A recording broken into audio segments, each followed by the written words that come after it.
ఓం గణేశ శారదా గురుభ్యో నమః. ఈనాటి శీర్షిక ఏంటంటే నేటి వర్ణ వ్యవస్థ అని. వర్ణ వ్యవస్థ ఎప్పటి నుంచో ఉందండి. ద్వాపర యుగం నుంచి ఉందని మనం చెప్పుకోవచ్చు. ద్వాపరం ఏంటి, త్రేతాయుగం నుంచి, యుగాల నుంచి ఉందనే మనకు పురాణ గ్రంథాలన్నీ చెబుతున్నాయండి.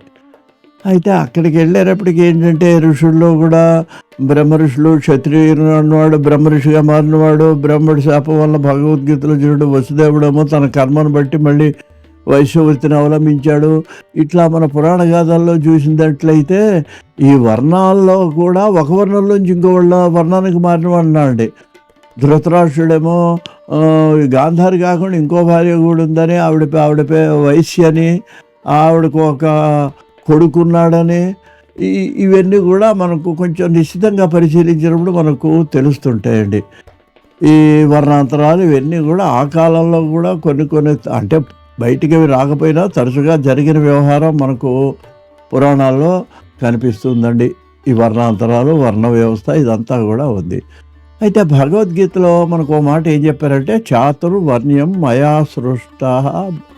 సృష్ట గుణకర్మ విభాగశః అని చెప్పాడు. నాలుగు వర్ణాలు భగవంతుడు నేనే సృష్టించాను అని చెప్పి మళ్ళీ నేనే దాని కర్తను కూడా కాదయ్యా అని కూడా మళ్ళీ పక్కనే అన్నాడు.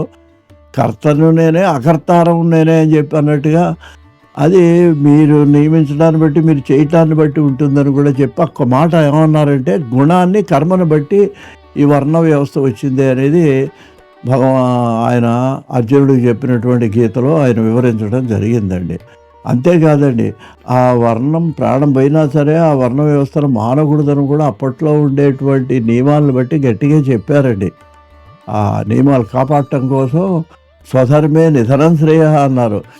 నీ ధర్మాన్ని నువ్వు పాటించు, పరధర్మో భయావహ, పరధర్మానికి వెళ్ళొద్దు అని కూడా గీతాచార్యులు చెప్పడం మనకు జరిగిందండి.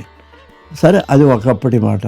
మరి ఇప్పటి మాటకు వచ్చేటప్పటికి ఒక్క మాట అండి, ఇవాళ మనకు రిజర్వేషన్లు అవన్నీ మనం పొందుతున్నారు కదా, మరి అందరూ ఆలోచించాలండి ఒకసారి. ఈ పొందేవాళ్ళు ఎవరైనా ఆ వర్ణంలో ఆ వృత్తి చేస్తున్నారా? ఏదో ఇతర వర్ణాల్లో ఇదిగో నేను ఫలాని కులం, ఆ కులాన్ని బీసీలో ఉంది కాబట్టి ఆ బీసీ వల్ల నాకు రిజర్వేషను పొందుతున్నా అన్నావు. నువ్వేం చేస్తున్నావు? సాఫ్ట్వేర్ ఇంజనీరో చదివి ఉద్యోగానికి వచ్చేటప్పటికి ఆ రిజర్వేషన్ సర్టిఫికేట్ అసలు నువ్వు ఎప్పుడు పొందాలి? అది నువ్వు నిజంగా ఆ వృత్తి చేస్తూ ఆ వృత్తిలో ఉండి నీకు ఆర్థికాభివృద్ధి లేనప్పుడు పొందాలి. అందుకనే గాంధీజీ కూడా కొంతకాలం అయిన తర్వాత అసలు రిజర్వేషన్ తీసేయమని చెప్పారండి.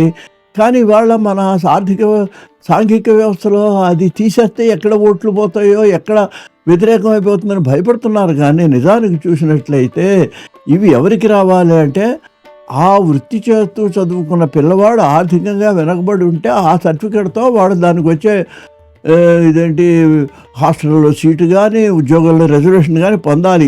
ఇది పద్ధతి.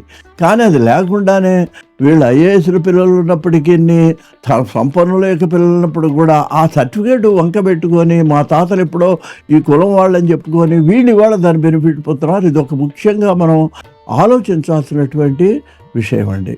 ఇంకా తర్వాత చూసినట్లయితే ఇవాళ వర్ణాల్లో ఎవరున్నారండి? బ్రాహ్మలు. వాళ్ళు ఎంతమంది ఉద్యోగాలకు వెళ్ళిపోయినారు కదండి. ఇవాళ సంధ్యావందనం చేస్తూ పురోహితం చేసేవాళ్ళు చాలా అల్పసంఖ్యాకులు ఉన్నారు. వాళ్ళల్లో కూడా వాళ్ళు కూడా వివాహాలు కాకుండా బాధపడుతున్నారండి. పురోహితంలో ఉన్న బ్రాహ్మణులు వాళ్ళు కూడా ఎవడు పిల్లని ఇవ్వడానికి ముందుకు రావట్లేదు. ఆ పిల్ల అసలు నేను చేసుకొని పొమ్మంటున్నది. ఆయన ఏదో పిల్లగ పట్టుకొని వెడుతుంటే ఈ నా భర్త ఏమిటి అనేటువంటి దాంతో ఇవాళ వాళ్ళకి నిజంగా బ్రాహ్మణ వృత్తిలో ఉన్నవాడికి బ్రాహ్మణ పిల్లని ఇవ్వడానికి, బ్రాహ్మణ పిల్లలే పిల్లలు చేసుకోవడానికి భయపడే పరిస్థితి వాళ్ళ మనకు వచ్చిందండి. ఇక క్షత్రియుడికి అసలు ఏముందండి? క్షత్రియ రాజ్యాలు ఉన్నాయా? లేకపోతే ఏమి క్షత్రియుదేంటి? మేము అంటే ఊరికే క్షత్రియవర్ణం చెప్పుకుంటున్నాం అంతే. ఎందుకంటే వివాహాలు చేసుకోవడానికి ఏమంటే మేము ఫలానా అని చెప్పుకుంటున్నాం, వయసులు అని చెప్పుకుంటున్నాం, ఇతర వర్ణాలు అని చెప్పుకుంటున్నాం. ఇది ఇవాళ నేటి సమాజంలో ఉన్న వర్ణ వ్యవస్థ. మన నేటి సమాజంలో నా ఉద్దేశంలో అసలు ఇవాళ వర్ణాలు ఏమిటి అన్నట్లయితే, నా అభిప్రాయంలో డాక్టర్లందరూ ఒక వర్ణం అండి, ఉపాధ్యాయులందరూ ఒక వర్ణం. అందుకే ఇప్పుడు వాళ్ళని ఏం చేస్తున్నారంటే, ఇవాళ మారిందండి పరిస్థితులు. మనం ఒక విశాల దృష్టితో ఆలోచించాలి ఇవి. అందుకని ఇప్పుడు మనం ఏం ఆలోచించాలి? డాక్టర్‌ని చేసుకుంటున్నారు. ఉపాధ్యాయుడు స్త్రీని పెళ్లి చేసుకుంటున్నాడు. వాళ్ళకి ఒకే వృత్తిలో ఉన్నారు. ఒకే ఆలోచనలుంటాయి. లాయర్స్ చేసుకుంటున్నారు. ఈ విధంగా ఇవాళ వర్ణాలు 4 కాదండి. 40 కూడా ఉన్నాయండి. ఎందుకని రకరకాల వర్ణాలు, రకరకాల సాఫ్ట్‌వేర్ ఉన్నాడు. సాఫ్ట్‌వేర్ ఉద్యోగం చేసే అమ్మాయిని పెళ్లి చేసుకుంటున్నాడు. అందువలన నేటి వర్ణ వ్యవస్థ చెప్పాలంటే ఆ వర్ణ వ్యవస్థ మారిపోయింది. ఇంకా ఏదో మనం ఆలోచించేదానికంటే కూడా మనం ఆలోచించాల్సింది ఏంటంటే ఇవాళ ఏ వృత్తి చేస్తున్నారో ఆ వృత్తి వాళ్ళు ఒక వర్ణంగా మనం భావించాల్సినటువంటి రోజులు వచ్చినాయని చెప్పి ఇంకా మీకు నేను మనవి చేస్తున్నానండి. జరుగుతున్నాయి. ఇంక దీంట్లో ఏం అనుమానం లేదండి. సాఫ్ట్‌వేరు వర్ణాంతరాలు అన్నీ జరుగుతున్నాయి దాంట్లో ఇంకా. అలాగే ఉపాధ్యాయులు వాళ్ళే ప్రిఫర్ చేసి చేసుకుంటున్నారండి. డాక్టర్‌ని చేసుకుంటున్నారు. అందువలన నేటి వర్ణ వ్యవస్థ అని మనం చెప్పుకున్నట్లయితే ఇవన్నీ పూర్వం పోయినాయండి. ఆ వృత్తులు చేసేవాళ్ళు ఎంతమంది ఉన్నారండి ఆ వృత్తుల్లో. ఊరికే మనం సర్టిఫికేట్ల కోసం ఇదేంటి ఆ వృత్తి మాది అని చెప్పుకుంటున్నారు తప్ప చేసేవాళ్ళు వేళ్ళ మీద కూడా చాలా తక్కువ మంది ఉన్నారు.